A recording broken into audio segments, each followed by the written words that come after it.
¿Cómo están? Bienvenidos a la Hora Liberal, una nueva semana junto a Ignacio Briones. ¿Qué tal? Y un liberal de tomo y lomo, pero más un gran amigo y ex compañero de, no sé si de sufrimiento o alegría en el Parlamento, Don Pepe. De ambas cosas, seguro. Ah, sí, bo. Un verdadero independiente. Sin sufrimiento no hay Autónomo, alegría, ¿no? Libre, una persona libre. Vicepresidente de la Cámara. Sí, efectivamente. Un claro, periodo, me oye, tocó- qué increíble, el periodo del estallido te tocó como vicepresidente. Claro.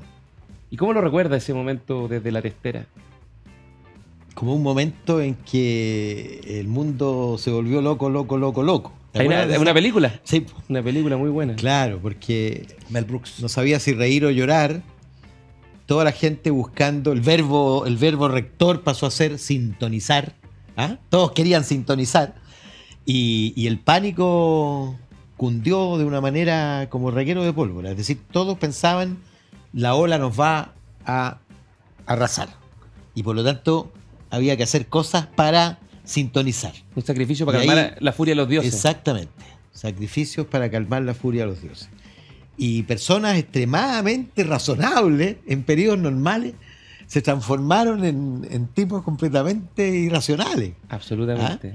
Gente incluso conservadora, como mi presidente de entonces, ¿te acuerdas tú, Iván Flores? Ah, mira, pues. Que era un conservador dentro de la democracia cristiana, pasó a ser Sí, el más turista. Se pasó a ser un turista. Una Dalí de los retiros. Absolutamente, claro. Paraba en la carretera para Claro, hacer videos, sí. TikTok. Sí. Sí, claro. No, que no, sí. mucho, pasó con muchos. Oye, bueno, primero, ¿cómo estás, pues, Pepe, tanto tiempo? Yo muy bien. ¿Cómo es la vida después de la vida? Bueno, primero tan intensa en la política? La primera cosa que hay que decir es que hay vida después de la política. ¿Ah? Oye, porque muchos piensan que no hay vida. Sí, y en tu experiencia tú has visto a muchos, me imagino, ex compañeros, compañeras de generación, de tantas luchas, tú tuviste, no sé, 30, 40 años involucrado en la política, que les cuesta el aterrizaje, ¿no? Cuesta salir, cuesta desinyectar la adrenalina. Claro, lo que pasa es que te cuesta cuando tú crees que lo provisorio es permanente. ¿Ah? Hay personas que creen que tienen el poder para siempre y que están ahí arriba para siempre. Y yo siempre he vivido con la sensación de que es provisorio. Y de que todo lo que hago es provisorio. Y que tiene, además yo me dije cuando llegué, voy a estar 12 años. Y estuve 12 años. De hecho, Como parlamentario. Claro, yo había publicado un libro en la contraportada para no tener retroceso. Había dicho que como impulsor de la ley del límite de la reelección, aunque no la aprobara el Senado, yo la iba a llevar a la práctica. Y bueno, felizmente se aprobó y tuvieron muchos que salir a pesar de que no lo querían. ¿Ah? Pero yo he visto personas que se deprimen profundamente. Fuerte. Hubo un parlamentario que se le sorprendió casi lanzándose por la ventana de su oficina después de haber perdido. Claro, llevaba desde el 90 y más de 30 años. También es cierto, yo creo que La gente se desprofesionaliza además. que lo otro es que la función parlamentaria durante mucho tiempo, quizás es un error, hoy día se corrigió un poco, tenía un estatus demasiado elevado, ¿no? Tú eras parlamentario, me acuerdo, viejos parlamentarios me decían tenían entrada al estadio, tenían invitación a todos lados, llegaban a los Claro, restaurantes claro. y incluso uno me contó que en los 90, entrando a los restaurantes y la gente se paraba a aplaudirlo, le daban las mejores mesas. Eso era un exceso, obviamente. Ahora, eso debe haber durado muy poco. Sí. No, ahora entran y les tiran tomate. Es todo lo contrario. Claro. Yo asistí al momento de transición. ¿Ah? Fíjate que cuando yo llegué, los ingresos, por ejemplo, de un parlamentario eran muy superiores. Por supuesto. Eran muy superiores, ¿sabes por qué? Porque le depositaban al parlamentario no solo su dieta, sino que sus gastos de asesoría se lo depositaban en su cuenta. El turno completo, digamos. El turno completo. Yo recuerdo Eso era mucha plata. que Melero estaba de presidente, yo era jefe de bancada del PPD, y tuvimos que poner en práctica la resolución del Consejo de Asignaciones Parlamentarias, que se había creado por ley, pero recién había hecho su proposición. Y por supuesto, la primera de las proposiciones es la plata para las asignaciones va directo a las personas, al arriendo, etcétera, etcétera. Y yo recuerdo una disputa con diputados que no querían que se aplicara, una de Iquique, me acuerdo, que me dice, pero Pepe, te están sacando la plata del bolsillo. Y yo le digo, mira, si tenías la plata en el bolsillo es que estás robando. Esa, no, Habían pasado 3 meses de mi llegada al Parlamento, te puedo decir el silencio. Al más puro estilo Pepe. El silencio. Ahora, si tú me dices una parlamentaria de Iquique, probablemente sabemos Claro. de quién se habla. Bueno, es y como- no terminó muy bien. No terminó muy bien. Es como cuando el Teo Valenzuela dijo un senador de la concertación, que no es de la concertación de la región de O'Higgins. ¿Ah? Solo uno. Claro. Me vino a pedir Claro. ¿ah? Algún país la brasile- licitación, algún- claro. un país brasilero, Un país como brasilero, decía. como El dijo Murci futbolista, Roja, el claro. Murci Roja. Oye, yo voy a contar una anécdota. Hace algunas semanas atrás me fui al sur, a Talca, a una presentación que hicimos con Pepe y nos fuimos los dos en auto solos. Fue lo más entretenido porque Pepe Out tiene una historia y una trayectoria larguísima en la vida política. Tú partiste, me contaste, siendo dirigente universitario, estudiantil. Después, bueno, te metiste de lleno en la política, en las campañas. Fuiste secretario general de partido, presidente de partido también, parlamentario 3 periodos, embajador en Suecia entre medio, donde me contaste además que conociste a Mauricio Rojas, que era Sí, parlamentario en muy ese amigo. momento por el Partido Liberal. Bueno, parlamentario, la parte más conocida de tu extensa vida pública. Y además autor de varios libros, ¿no? Has escrito varios textos, varios libros, tú tienes hartas inquietudes, no solo políticas, sino también intelectuales. Y hoy día, ¿cuál es la camisa que mejor te sienta? ¿Quién es Pepe Auto hoy día? Yo fíjate, ¿O cómo te define en tu LinkedIn? siempre he tenido en la retina un libro que leí muy joven, tan joven que ya ni recuerdo el nombre, ¿no? Pero que era El último hombre universal. Es decir, aquellos que, un científico, que había ganado el Nobel y que escribía de filosofía y que hablaba de política. Renacentista. Claro, el hombre del Renacimiento, el hombre que no se Encapsula. focaliza, que no queda encasillado en un solo lugar. A mí me gusta la literatura, soy fanático del fútbol, era muy bueno Del para ping-pong hacer también me goles, contaste. me reconvertí al ping-pong hace poco. Me gusta la música, canto, leo poesía, declamo. Fuiste modelo. Fui modelo, bueno, ese es un mito, pero cuidé niños, en fin, A Marco, entre otros, sí. babysitter de Marco. Fui babysitter No ha sido de fácil Marco eso. Enríquez. Que Oye, era- pero en el personaje político atípico, que yo Pepe Out lo conocí cuando fui ministro, y siempre me llamó la atención y mi admiración que he hecho públicamente porque yo valoro mucho a las personas que son honestas intelectualmente, que son libres, que son capaces de tomar decisiones saliéndose de su tribu. Y bueno, este caballero acá es un emblema porque Los Retiros fue el único que se opuso a todo. Efectivamente, claro. Lo crucificaron en esta época donde todo era emoción, las redes sociales te colgaban, te amenazaron. Pero ahí impertérrito, una rectitud. También las acusaciones constitucionales Sí. contra el presidente. Entonces, muy notable. Entonces, yo te quería preguntar, en tu carrera política, si nos pudieras hacer una reflexión entre esa autenticidad que de alguna manera refleja este viejo conflicto del sociólogo Max Weber, ¿no es cierto?, entre la ética de la convicción, que son tus convicciones, tus principios, Y la con la de la responsabilidad. responsabilidad, que es un pragmatismo, digamos. O sea, el mundo político no se puede leer en una clave binaria del uno o el otro, es un justo medio. Aunque tu justo medio parece estar más inclinado hacia la convicción que al pragmatismo. Sí, ahora, por lo mismo. Por lo mismo no terminaste el periodo. Mi mejor amigo me dice que tengo un gen suicida. ¿Ah?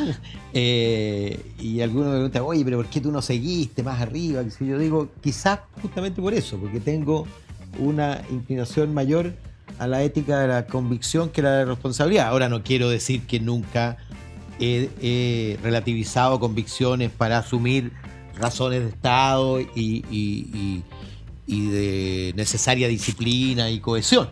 ¿Ah? Yo fui presidente de partido. Sí.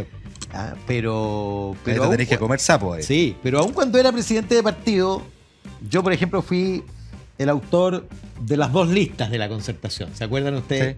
Sí. Que fue una herejía Total. total. Y Fue que- la primera vez, yo y creo. que hoy día es un sentido común. Claro. Todos compiten para alcaldes unidos y cada uno, por supuesto, en una elección completamente proporcional, compite con su lista. Pero fue una verdadera herejía. Fui citado, la presidenta citó a todos los expresidentes de la concertación en una reunión para que instaran a no concretar las 2 listas. Que creo que el resultado fue bueno al final. Sí, por supuesto. Perdimos en alcalde, que yo sabía que íbamos a perder, y ganamos en concejales por 500.000 de votos. Gracias, por supuesto, a que multiplicamos por 2 el elenco La infantería. de candidatos, la Claro. infantería, y abrimos a mujeres, mapuches, etcétera. Ahora, eso fue motivado por una razón súper concreta. A mí se me había ido una fracción del partido, con Flores y El Chauza. PPD, presidía el PPD. Claro, al PPD. Yo era presidente. Sí, por este. Entonces, se había ido y yo tenía 1000 precandidatos y en una lista yo iba a tener 450. Y por lo tanto yo le iba a regalar 550 candidatos a Chile Primero, se llamaba, y me iban a sacar 5, 6, 7 puntos. Y yo dije, yo necesito multiplicar por 2. Mira, ese es el origen de... Claro, ese es el origen. Por supuesto, yo le puse más literatura. Pragmático. Había que abrir, multiplicar, abrirse a la sociedad, en fin, porque claro, ya como llevábamos varias elecciones, los concejales ya se habían profesionalizado. Entonces dejabas tú de poder incorporar a líderes sociales nuevos. Y esa fue una buena oportunidad para diversificar, para meterle aire fresco a la concertación, en un momento en que ya la concertación estaba muy encerrada en sí misma. Oye, Pepe, yo una pregunta, en tu larga y extensa trayectoria política, ¿algún momento o algún cargo que te haya llenado más? O sea, si tú dijeras, hay un momento en el cual fui feliz, ¿tú podrías identificar alguno? Mira, yo soy feliz donde me ponga. ¿Ah? De verdad. Esa es quizás una de mis... Donde hubo más épica, mejores donde... gracias.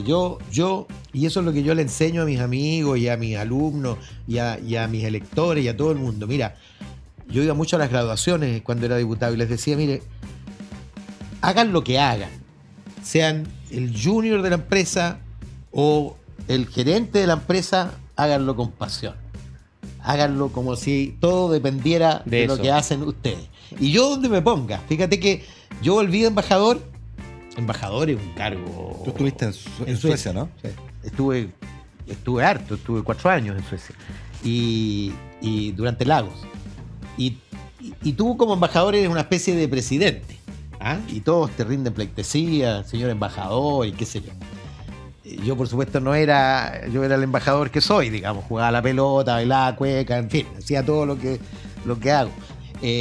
Pero cuando vuelvo, Lagos me pidió que volviera, Álvaro García me reemplazó allá, y yo volví a las municipales. Y volví a ser contratado en un equipo para redactar los folletos de los candidatos y entrenar candidatos a lo largo de Chile. Y todos me decían, weón, pero tú eres embajador, No estás para esas cosas. ¿cómo vaya a estar? Me da lo mismo. Yo siempre he estado preparado para ir y volver. Nunca he tenido tiempos en que he ganado plata, por ejemplo, pero he gastado siempre lo mismo. ¿Ah? Porque sé que es provisorio. ¿Y no te quedó que el después bichito puede- y el bichito de participar en el ejecutivo? ¿No te quedó ese bichito dando vueltas? No digo que no pueda ser en el futuro. No, yo ya estoy retirado. De verdad. ¿Mm? Lo único que me podría tentar es ser embajador en Francia. ¿Ah? En París. No es por malo, no es supuesto. malo. ¿Ah? Pero yo pude haberlo hecho probablemente el 2000, cuando ganamos la presidencia con Lago. Yo había sido el encargado de las primarias por parte de Lago. Pero coincidió con una coyuntura personal. Había terminado una relación de 5 años y estaba iniciando una relación y estaba esperando una guagua y queríamos, digamos, tomar distancia. ¿Ah? Y entonces yo quise irme. Dar un paso atrás. Yo quise irme. No. Y me fui, y mi mujer estaba en su primera hija, qué sé yo, hijo. Y entonces, claro, quise irme a Italia, a la FAO, pero el presidente nombró al ministro de Agricultura entonces, y después el presidente me ofreció China. Como embajador. Claro, yo estaba en Japón cuando me llamaron, Heraldo Muñoz me llamó a Japón, yo estaba invitado por el gobierno japonés, y yo llamo a mi mujer, que estaba esperando guagua, nunca había salido de Chile, del horroroso Chile, como dice Lin, y me dijo, jamás a China. Porque imagínate, pues, en China te encierras en un gueto, nadie hablaba inglés, estamos hablando de 20 años atrás. Sí, pero otro Y es cuento. distinto. Era otro cuento, hoy día otro cuento. Y Claro. probablemente. Pero. Y entonces así me fui a. Le dije, puede ser. Oye, bebé, y bueno, Yo tengo. Bueno.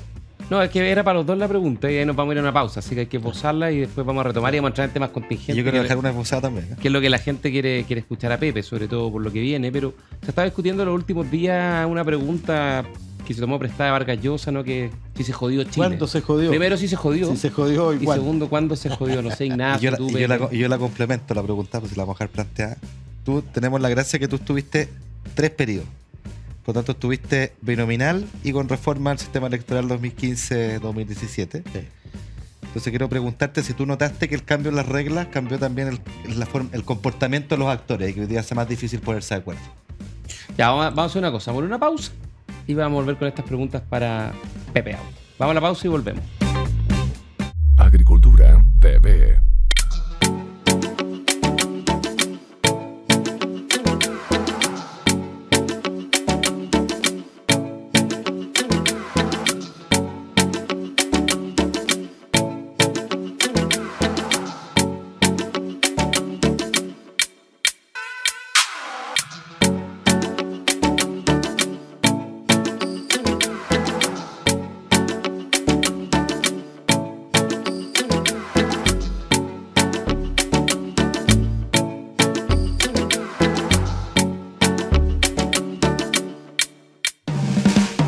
Estamos de regreso en la hora liberal con Ignacio Briones, Pepe Out, ex diputado, ex presidente, secretario general del PPD, ex embajador, autor.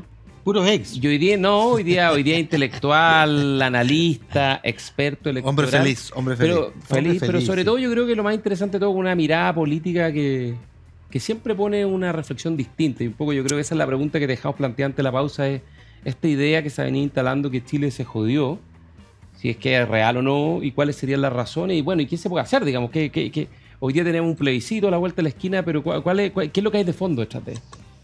O sea, primero yo soy un optimista inveterado, no tiendo siempre a ver no solo lo que le falta al vaso, sino también lo que contiene el vaso.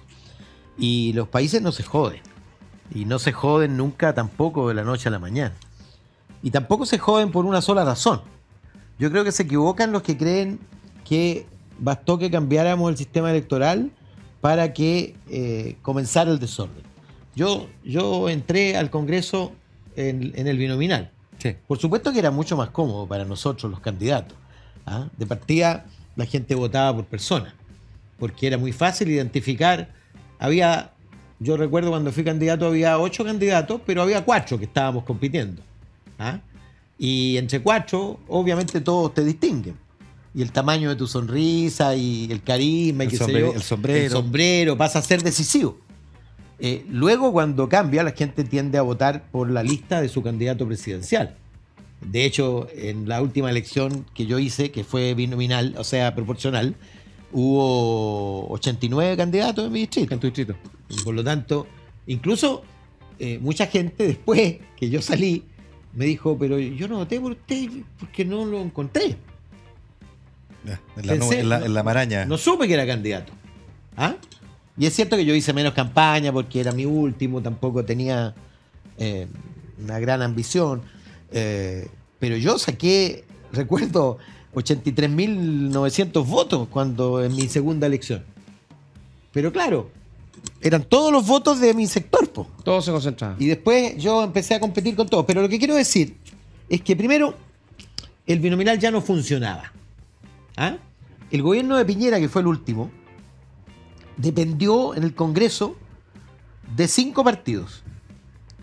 Y esos partidos, cada uno era una persona. Acaba de morir uno de ellos, Pedro Velázquez. Velázquez, sí. ¿Ah?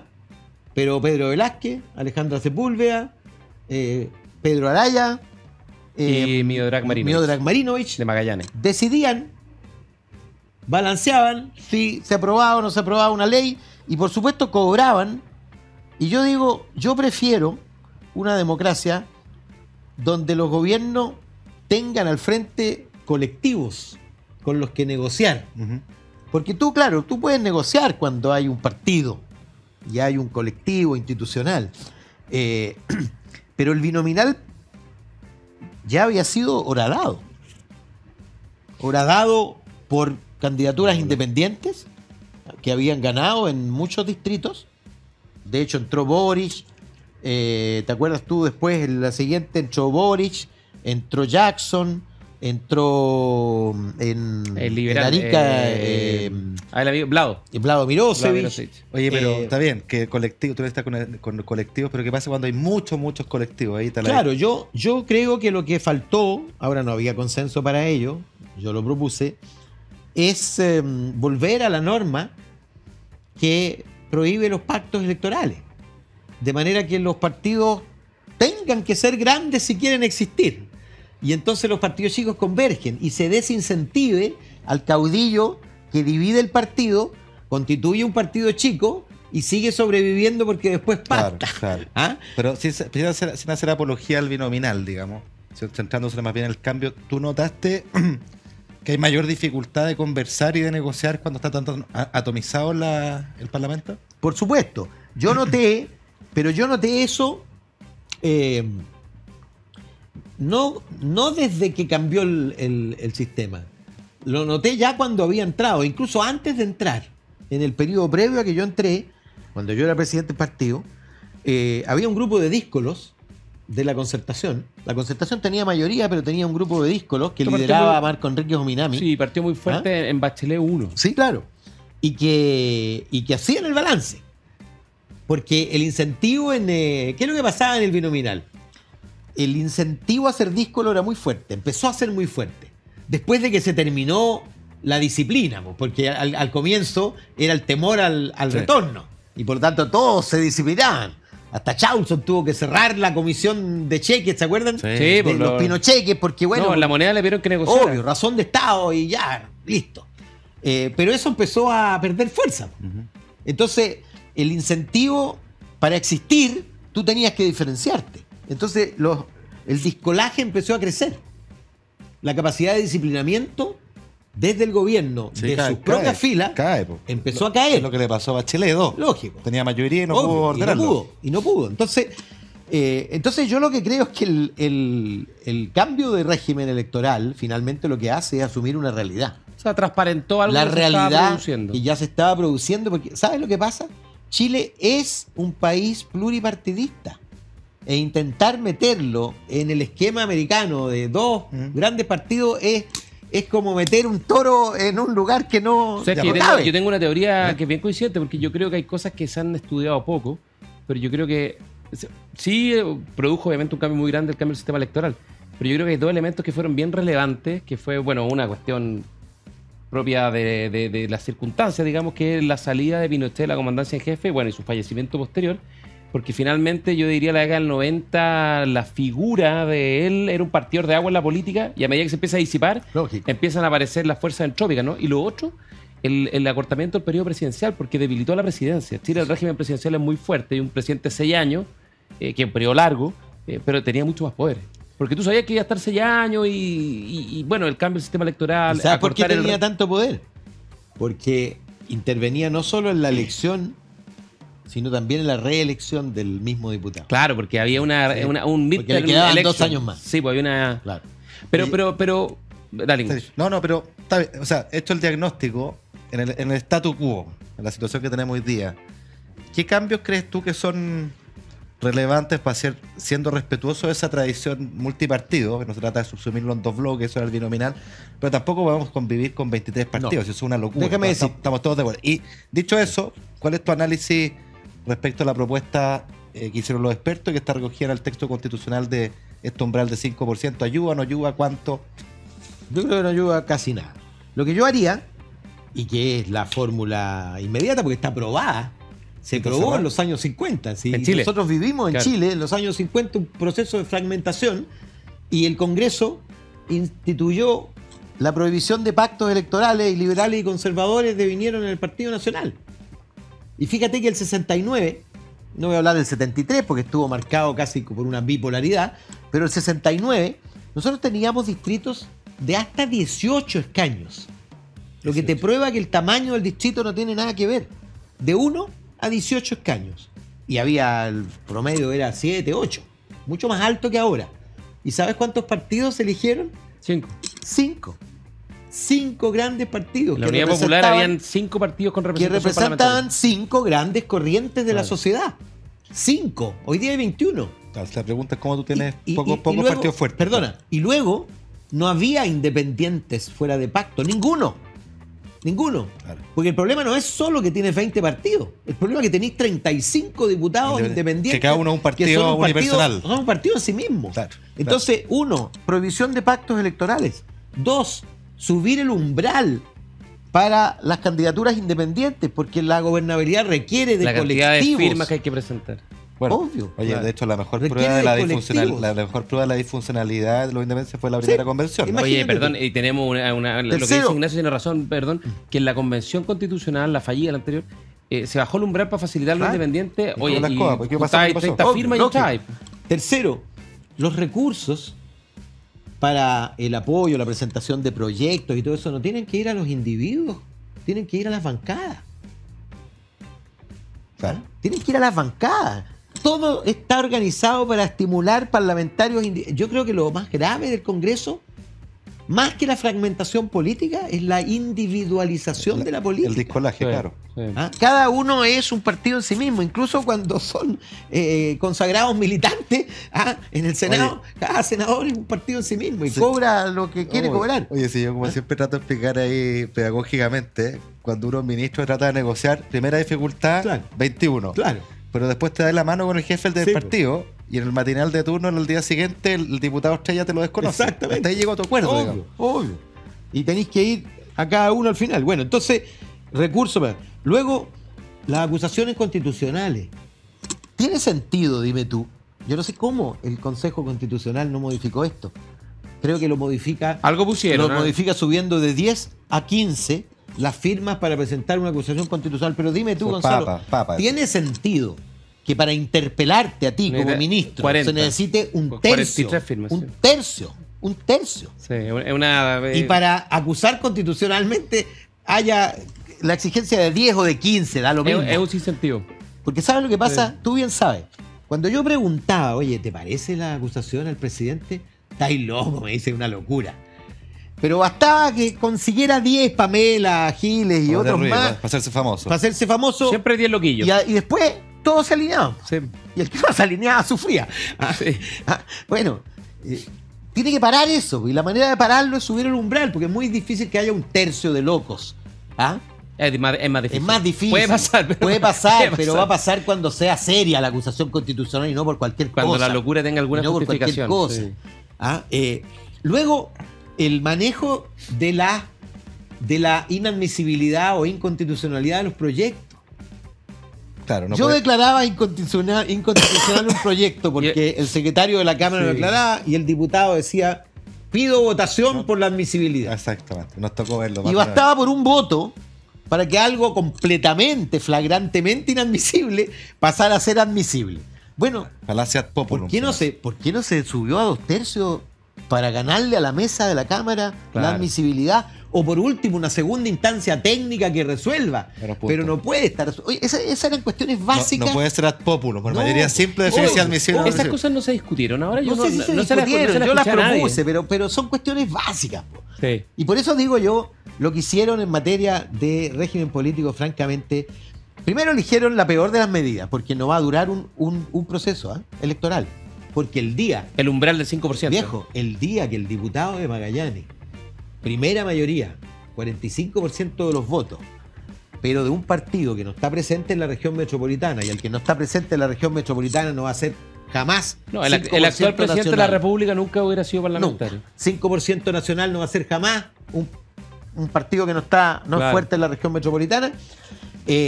No sea electo, o sea, no entre al Congreso, a pesar de que fue primera mayoría, y entre alguien de un partido distinto, además, puede ser incluso de un partido opuesto. ¿Ah? Que se te genera una tensión. O sea, perdóname, hubo escándalo porque una mujer reemplazó a Juan Sutil por una diferencia de algunos miles de votos aquí eso va a generar un escándalo. Pero tú, ¿Sabe por Pepe, qué? a la propuesta le asigna entonces poco valor o ningún valor a la propuesta de cambio del sistema político. Casi ninguno. Casi ninguno. Casi O ninguno. sea, no tenéis mucha Primero fe. porque no va a durar. Segundo porque la solidaridad, como saben que no va a durar y como saben que es contracultural, la solidarizaron. Porque resulta que en el primer proceso, si tú sacas 2 parlamentarios y solo O 2% de los votos, Claro. no, Se puede 2% fusionar de los votos, si suman 4, te fusionas con otros 2 que Pero suman. Pero es la fusión administrativa, pues tienes 15 días para fusionarte, pues esa cosa no es seria. Pues. Te vas a fusionar administrativamente y luego de nuevo vas a ir a la siguiente y así. O sea, en el fondo te pone un umbral de 2. Más que decir Claro. en la transición. O sea, pero igual por es un mejor periodo. que nada. Por un periodo. Mira, Por un periodo, sí. Y estando a la mano, la única explicación que yo me doy para no haber retomado esa norma que operó y que tuvo efectos Que no claros hubiera pacto electoral. son los Partido chico. caudillos, ni siquiera los partidos chicos, fíjate. Oye, Los caudillos de partidos medianos que prefieren ser Dueños cabeza su de boliche, ratón claro, que en cola lugar de de cola de león. Y que tienen el control del boliche. Claro, porque además y la que en el verdad, marco de un partido más grande probablemente pierdan ese porque control. si tú prohíbes los pactos, probablemente se salven 2 o 3 partidos en la derecha máximo y 2 o 3 en la izquierda y se acabó. Eso es todo, no hay más. Obvio. No hay más. Además, no es que se van a salvar, Gonzalo, porque el instinto de sobrevivencia los va a llevar a converger. Sí, claro. claro, sí. Obvio. Oye, pero déjame darle una vuelta a lo que tú estás diciendo, desde lo electoral, llevarlo, porque también aquí estamos hablando de los liderazgos, ¿no? O sea, cuando uno dice cada parlamentario se autorrepresenta, en el fondo quiere decir que no hay un liderazgo colectivo, hay una sugerencia que prima el corto plazo, la reelección, y esta mirada un poco más larga, que es lo que a mi juicio Chile ha perdido. Nuestra incapacidad de hacer reformas largas requiere liderazgos jugados que combinen bien esta ética de la responsabilidad con la de la convicción. Y la verdad es que uno ve muchos liderazgos, si que podemos llamarlo así, que están pensando en la próxima elección, o sea, puro pragmatismo. Ahora, el problema es que no es ni la ética de la responsabilidad ni la ética de la convicción. ¿Eh? Bueno, además, sí, es verdad. Esa es la verdad. Es verdad. Es la ética de la antiética de la del oportunidad, populismo. ¿no? Sí, es verdad, porque además Poca son ellos. convicción y Claro. ninguna responsabilidad. Claro, es verdad.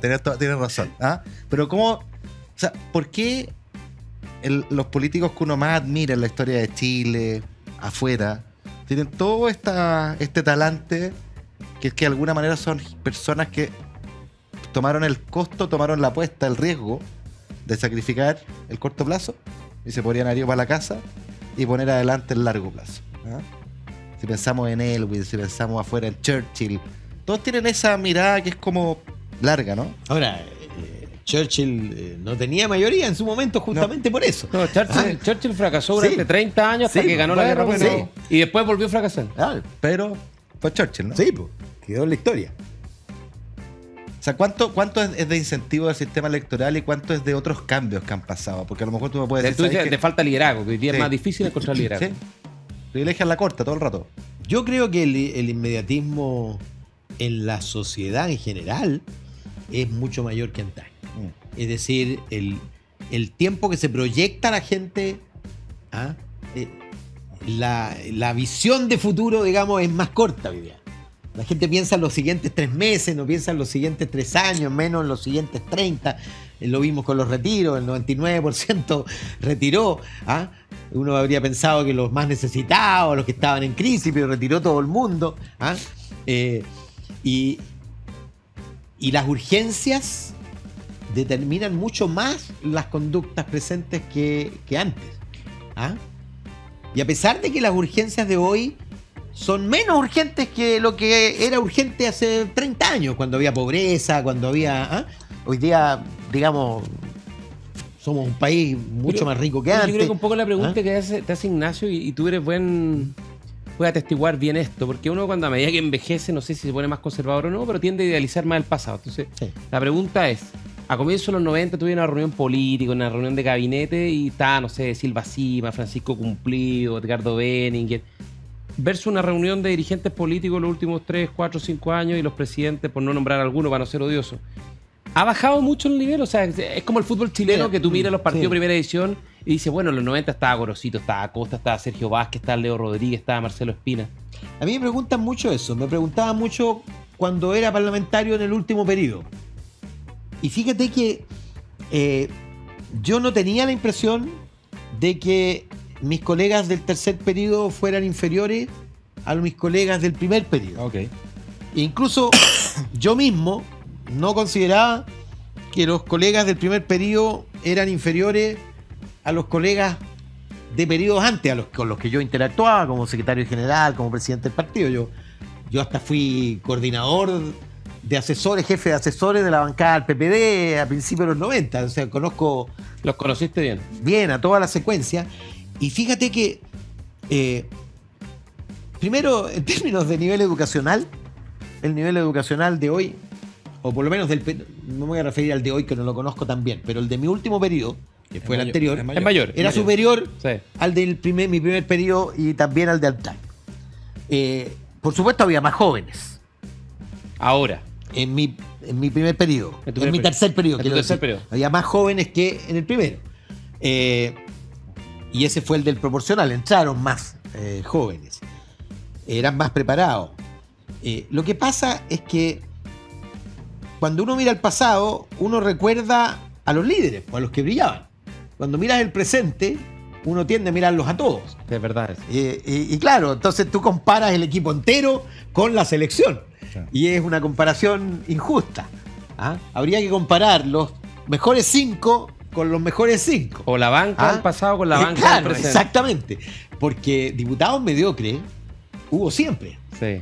Diputados anónimos hubo siempre. Diputados que no hablaban en el Congreso ha habido siempre. O sea, en mis 3 periodos, digamos, los tenores del Congreso eran entre 5 y 10 personas. Claro. ¿Ah? Y el resto repetía la letanía del que ya se había repetido, describía el proyecto, en fin. Pero gente con opinión propia, que metiera indicaciones interesantes o que lograra de repente dar vuelta a la Dar vuelta discusión, un debate. dar vuelta a un debate o poner otro punto de vista, siempre han sido pocos. O sea, ahora también ¿Ah? es cierto que muchos de los que dicen que antes era mejor es gente que estaba antes y que ya no está. Claro. Oye, vamos a tener una Exacto. pausa y vamos a entrar de lleno en la contingencia y la coyuntura. Así que vamos a la pausa y volvemos con Pepe Out. Agricultura TV.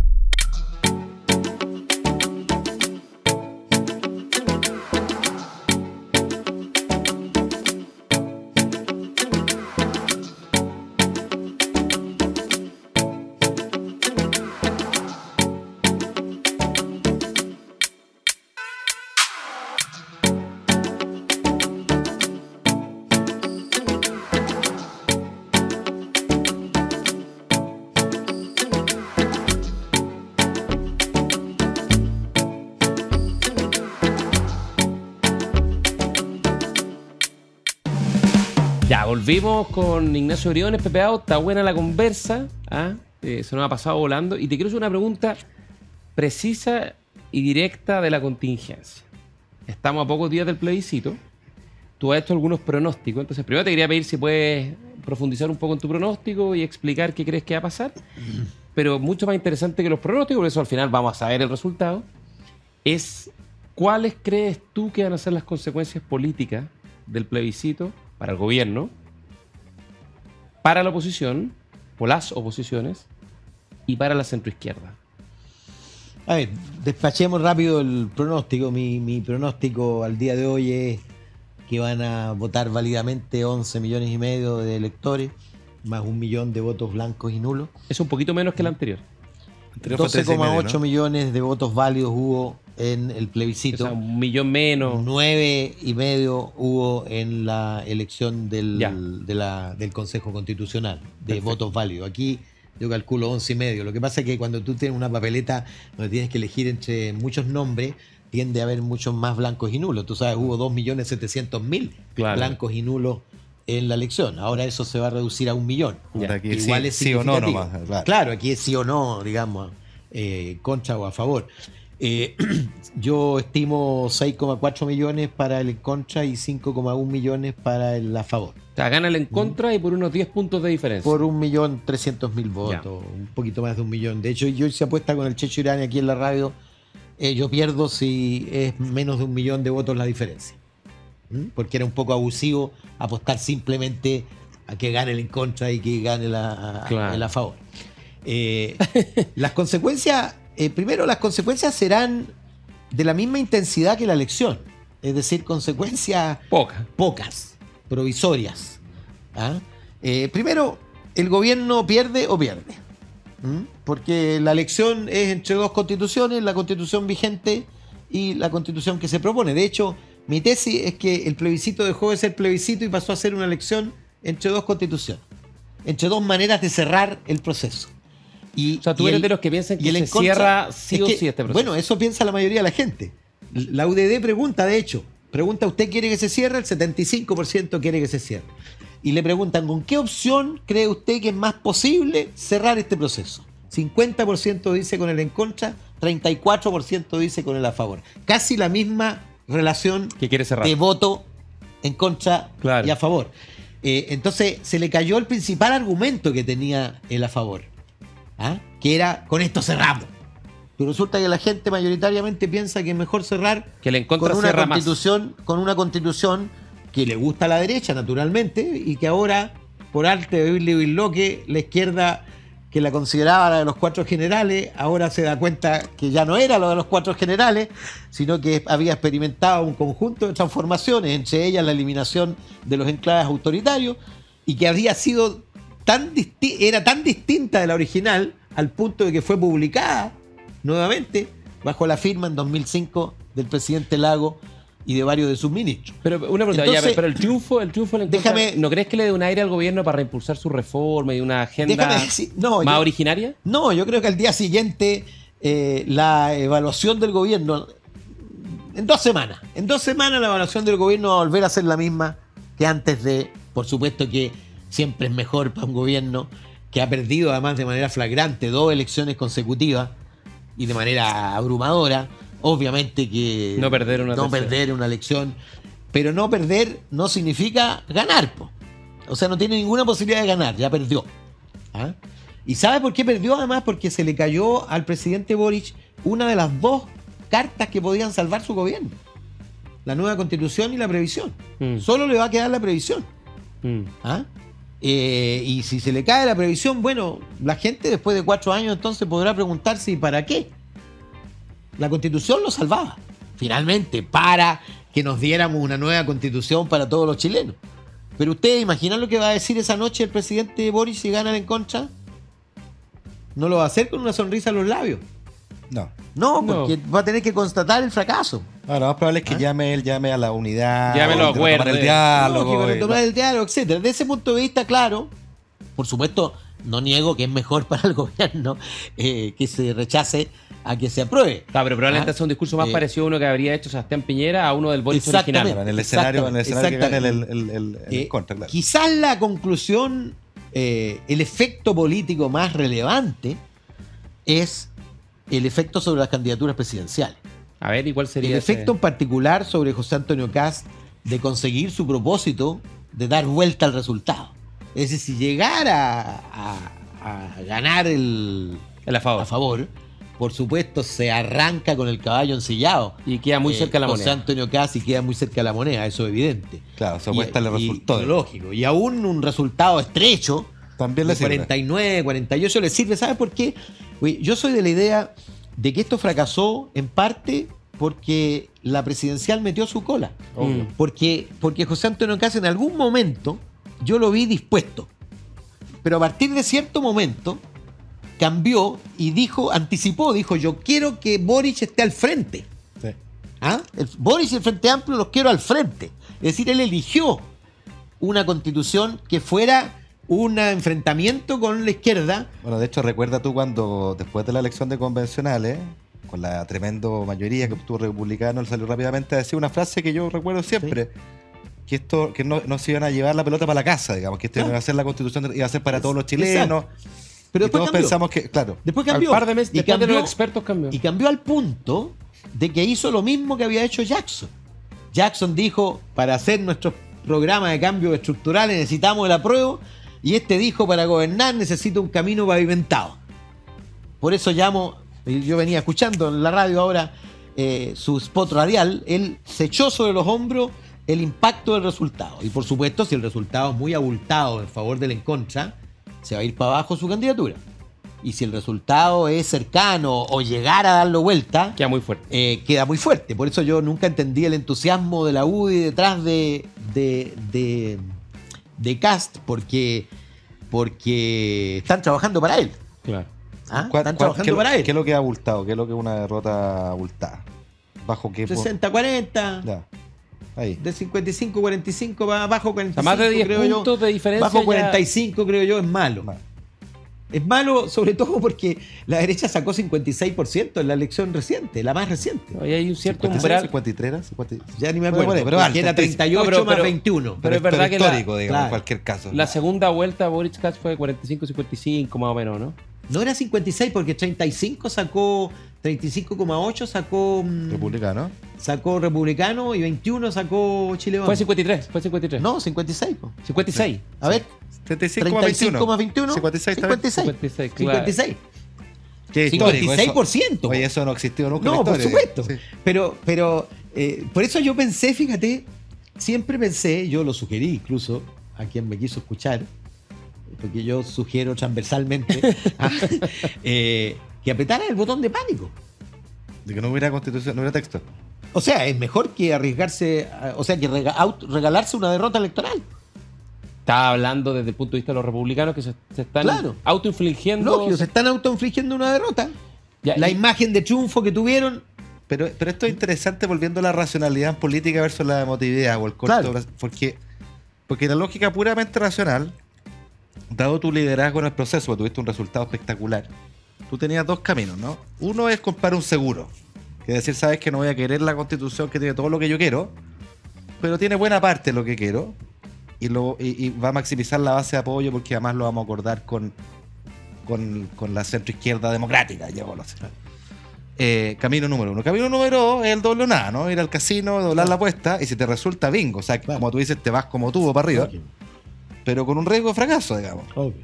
Ahora, por eso yo no entiendo que Chile Vamos concurra alegremente a inflar una candidatura A sabotearse a sí que mismo. es competitiva. Po. O sea, porque, mira, en estas semanas Evelyn Matei no ha hecho otra cosa que bajar y Kast no ha hecho otra cosa que subir, porque la pusieron en una circunstancia imposible.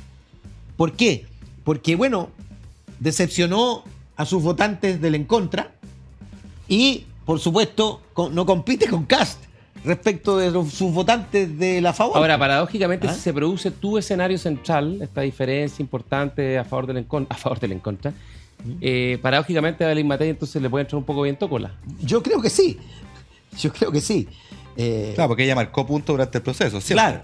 Y claro. puede justificar. Ella va a decir yo tenía razón. ¿Ah? Y bueno, me forzaron, no tuve que, por supuesto, tampoco podía.